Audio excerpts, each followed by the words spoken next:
जी राजा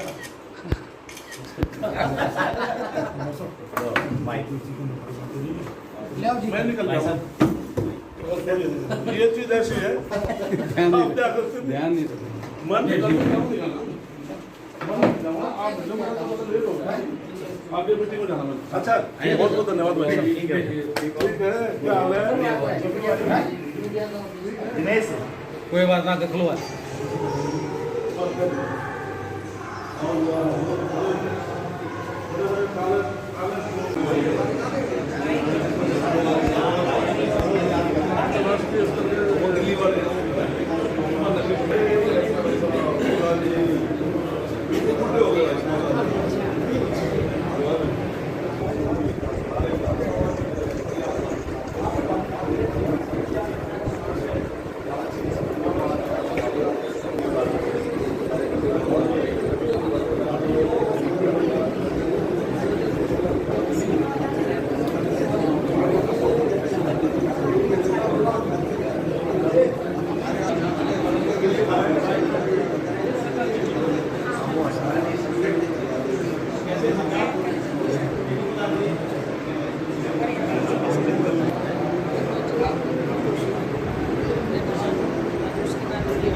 Balwan Singh ji बीएनटी board के हमारे chairman हैं, वो भी इस बोर्ड के बता रहे हैं, उनका भी स्वागत है।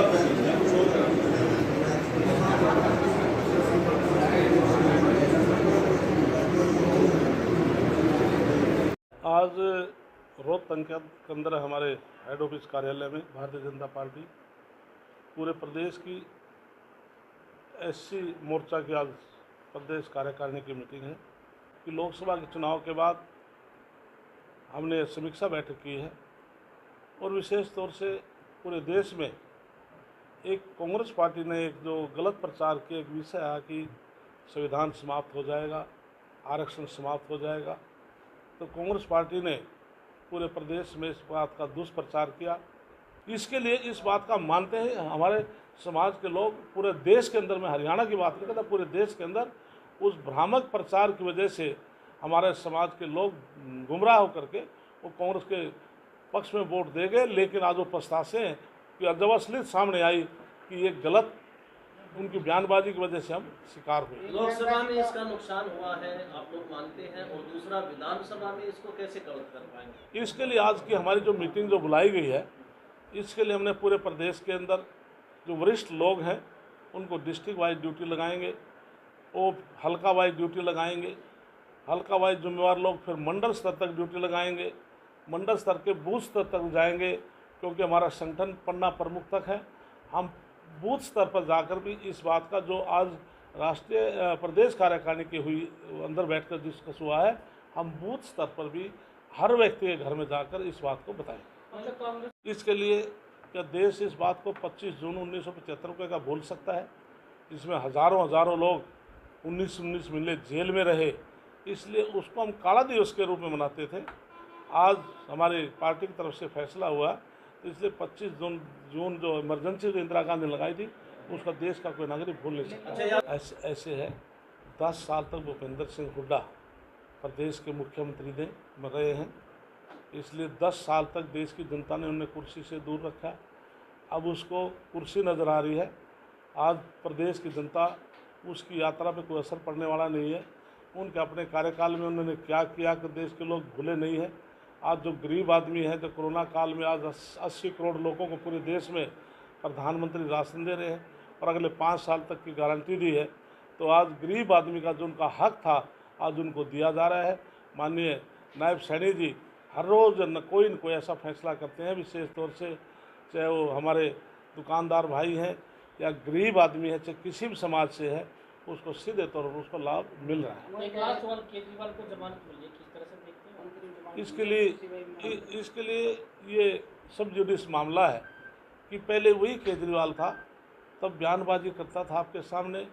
देश का कोई बड़े से बड़ा नेता ईडी से क्यों डरते हैं, सीबीआई से क्यों डरते हैं, उनके सामने फेस करना चाहिए। जब उनका नंबर आया तो क्यों नहीं वो सामने, कितने नोटिस देने के बाद वो सामने फेस नहीं कर रहे थे। इसलिए बार बार जब उनको नोटिस दिए जा रहे थे और पहले उनके ये बयान थे ईडी से CBI से डरना नहीं चाहिए, व्यक्ति को सामने जाकर अपना जवाब देना चाहिए। तो इसलिए बार बार नोटिस के बाद देखो कानून अपना काम करता है, कानून ने अपना काम किया है और जुडिशरी के अंदर जो उसको जमानत मिली है कोर्ट के उसका अपना प्रदेश अध्यक्ष मामले कह रहे थे बीजेपी ने षड्यंत्र रचा है, उन्हें पता था ईडी मामले में जमानत मिलने वाली, सुप्रीम कोर्ट इसलिए CBI द्वारा दर्ज करवाया गया। इसलिए सब जो कोर्ट है, कोर्ट सर्वोपरि है। किसी सुशील गुप्ता के कहने से, कृष्ण पवार के कहने से ये बात कोई बनने वाली नहीं है। कोर्ट सर्वोपरि है। कोर्ट लीगली सारी चीज़ देखता है कि पेपर पर क्या है, पेपर के आधार पर ही कोर्ट और सम्मानित हमारे जस्टिस फैसला लेते हैं। तो इसी आधार पर उन्होंने जमानत दी। मैं आपके माध्यम से एक बात करना चाहता हूँ। कांग्रेस की लूट और कांग्रेस की झूठ और कांग्रेस की फूट किसी से छुपी हुई नहीं है। जो लोग संविधान बदलने की बात करते थे, जो लोग गरीबों पर अत्याचार की बात करते थे, जरा अपने राजकाज में जाके झांके ना, गोहाना के अंदर किस प्रकार से दिन दहाड़े वाल्मीकि बस्ती को पेट्रोल छिड़क कर आग लगाई गई। मिर्चपुर के अंदर किस प्रकार से एक मेरी अपाहिज बेटी को जिंदा जलाया गया। 80 साल के बुजुर्ग उसके दादा को जिंदा जलाया गया। एक 272 परिवारों को घरों से बेघर करने वाली कोई पार्टी है तो कांग्रेस है। भूपेंद्र सिंह हुड्डा के राज में सारे जुल्म जाती हैं। ईश्वर सिंह जो आजकल विधायक हैं चीका से, वो उस समय SC आयोग के मेंबर थे सेंटर के, और पानीपत में उन्होंने एक कॉन्फ्रेंस की थी।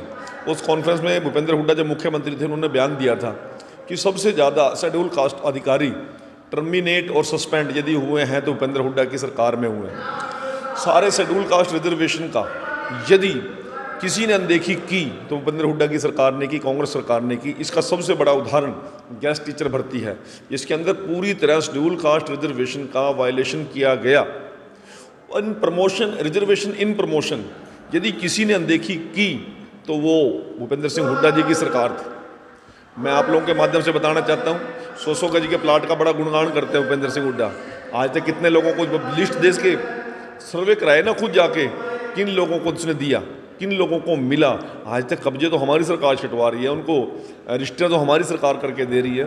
तो मैं आपके माध्यम से कहना चाहता हूँ कि भारतीय जनता पार्टी ने सभी संतों महापुरुषों का सम्मान किया। आज 4 महापुरुष, चाहे भगवान वाल्मीकि जी महाराज हैं, चाहे संत शिरोमणि रविदास जी महाराज हैं, कबीर जी महाराज हैं, अम्बेडकर जी महाराज हैं, उन सभी को जन्म दिवस सरकारी तौर पर सरकारी खर्चे बनाने का काम किया तो हमारी सरकार ने किया। भगवान वाल्मीकि जी के नाम पर यूनिवर्सिटी बनाने का काम किया तो हमारी सरकार ने किया। संत शिरोमणि रविदास जी के नाम पर मेडिकल कॉलेज बनाने की घोषणा की तो हमारी सरकार ने की। और मुख्यमंत्री आवास का नाम संत कबीर कुटीर रखने का काम किया तो हमारी सरकार ने किया। 5 एकड़ और 25 करोड़ रुपए देकर संत शिरोमणि रविदास जी के यादगार स्थल कुरुक्षेत्र के GT रोड पर बनाने की शुरुआत की तो हमारी सरकार ने की। मैं आप लोगों के माध्यम से कहना चाहता हूं, जो लोग गुमराह हुए हैं, जिन लोगों ने अपने स्वार्थ के लिए हमारे अनुसूचित जाति वर्ग को भटकाने का काम किया है, मैं उन सभी लोगों को आगाह करना चाहता हूं, ये कांग्रेस पार्टी सबसे बड़ी दुश्मन यदि है तो दलित की दुश्मन है। मायावती की सरकार बार बार बढ़ने से रोकने वाली कोई सरकार है तो कांग्रेस की सरकार है। मैं क्या क्या उदाहरण दूं, अभी 5 MP कांग्रेस के जीत के आए हैं। भूपेंद्र हुड्डा वहाँ पे सांसदों का स्वागत करते हैं दिल्ली के अंदर, परंतु हमारी बेटी, हमारी बहन, दलित समाज की नेता बहन कुमारी शैलजा को वहाँ पर बुलाया तक नहीं जाता। किस प्रकार का सोच इन लोगों की है, ये आपसे छुपी हुई बात नहीं है। आपके सामने उदाहरण है, अशोक तंवर को किस प्रकार से अपमानित करके इन्होंने प्रदेश अध्यक्ष से हटाने का काम किया। मैं पूछना चाहता हूँ, हमसे हिसाब जनता मांग रही है, हम जनता को हिसाब देंगे। कांग्रेसी कौन होते हैं, पहले वो अपने हिसाब तो लेके आए। उनका अपना विधायक नहीं, राज्यसभा में उनके पास कैंडिडेट तारने का दम नहीं है। आज विपक्ष की किस प्रकार से जूतियों में दाढ़ बट रही है, कोई आपसे छुपी हुई बात नहीं है।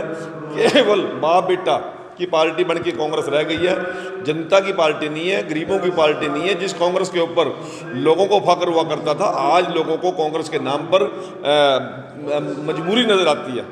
कांग्रेस कोई जनाधार वाली पार्टी कुछ रह ही नहीं है कहीं फील्ड के अंदर, केवल और केवल बाप बेटे तक सीमित बन के रह गई है और बाप बेटे के अलावा से कुछ नजर भी नहीं आता। देखिए, मैं एक बात तो मैं भी मानता हूँ कि यह गठबंधन हुआ है, यदि सिरे चढ़ेगा कि नहीं चढ़ेगा मुझे इस बात का नहीं पता। मुझे नहीं लगता कि सिरे चढ़ेगा, पहले भी नहीं गठबंधन हुआ है, क्योंकि दोनों स्वार्थी दल हैं। और यदि नेतृत्व ने स्वार्थ नहीं किया तो इनेलो और बसपा मिलकर कहीं ना कहीं कुछ क्षेत्रों में प्रभाव छोड़ सकते हैं, और वो प्रभाव सीधा हरियाणा की राजनीति के अंदर एक नया चेंज लाने का काम करेगा। और यदि इन लोगों का गठबंधन मुझे लगता 15-20 दिन से ज़्यादा चलेगा, ये तो क्योंकि एक दूसरे को देख के लाइकिंग नहीं बनती इनके वर्कर्स की। और बीएसपी का कहीं हरियाणा प्रदेश के अंदर कुछ मुझे नजर नहीं आ रहा कहीं पे कोई दूर दूर तक। ज्यादा नुकसान किसको, बीजेपी या कांग्रेस? वो तो समय आने पे पता लगता है किसका नुकसान हो किसका नहीं, परंतु भारतीय जनता पार्टी इस बात को लेकर चल रही है कि हमने पहले से ज़्यादा मैंडेट के साथ हरियाणा में सरकार बनानी है। अच्छा बेदी जी, रथ यात्रा क्या लगता है रथ यात्रा वो रथ के ऊपर चढ़े, रथ के आगे दौड़े, रथ के पीछे दौड़े। भूपेंद्र हुड्डा पे हरियाणा की जनता विश्वास करने के लिए बिल्कुल तैयार नहीं है। 3 सीटें केवल 1.25 लाख के अंतर से जीतते हैं और कहीं कांग्रेस का कोई नाम लेवा हरियाणा में बचा नहीं है। वो तो सरकमस्टांसिस ऐसे बने हैं कि किसान आंदोलन, सरपंच आंदोलन और इस प्रकार का झूठ बोल बोल के संविधान बदल देंगे, इस प्रकार का एक आठ की अंडी है। भूपेंद्र हुड्डा कुछ भी करे ना, वो रथ के आगे भागने से काम चलाना, रथ के पीछे दौड़ने से काम चलेगा। हरियाणा में भूपेंद्र सिंह हुड्डा को लाए, आज गरीब का बेटा, छोटे किसान का बेटा, बैकवर्ड का बेटा, आज मुख्यमंत्री कुर्सी पर बैठ के इनको दर्द हो गया पेट में।